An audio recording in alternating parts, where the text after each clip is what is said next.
हामी चाहिँ आज कहाँ आएको भन्छ? कता हो कता? हामी अहिले पाटनको सङ्ग्रहालयमा छौँ है, कृष्ण मन्दिर पाटन। यहाँ चाहिँ घुम्न चाहिँ मजा आउँदो रहेछ। यसो टाइम मिलाएर कस्तो लाग्यो? बिन्दास मिठो नि। जति हेऱ्यो त्यति राम्रो। अनि निस्किनै मन लाग्यो त। भात खान बोलाएन, अफिस जानु पर्ने छ। फोन आएको आइछ। हस्पिटल जान छ, अफिस जान छ, त्यो छोडेर हामी तर यो बाहिरको भ्यू यस्तो छ, भित्र चाहिँ अघि हामीले गराइएन। अनि भिडियो गराउनु पर्ने खाजा यता पनि रहेछ कि यता म्युजियम हो कि के हो यो त चाहिँ? ढिलो आयो कडा आयो भन्ने जस्तो भयो के? त्यही भने ढिलो आयो कडा आयो। बुद्धि ढिलो आएको। यता चाहिँ क्याफे रहेछ होइन? अनि यति राम्रो ठाउँ रहेछ यार।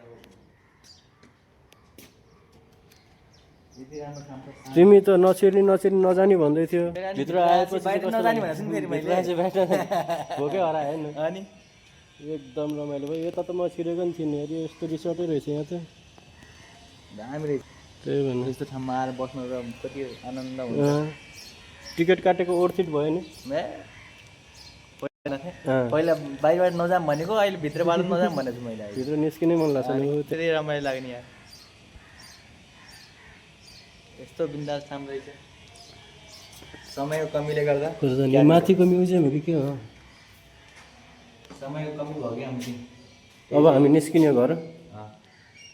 हामी फेरि आउने उस गर्दै होइन? फेरि आउने बाचा गर्दै हामी यहीँ हाम्रो यो अहिलेको उस चाहिँ भिडियो यहीँ अन्त्य गर्नु छ। तर this is very beautiful.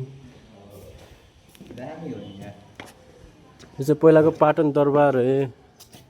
Patan Durbar 2 मिनट्सको video रहेछ। ल अब अन्त्य गरौँ।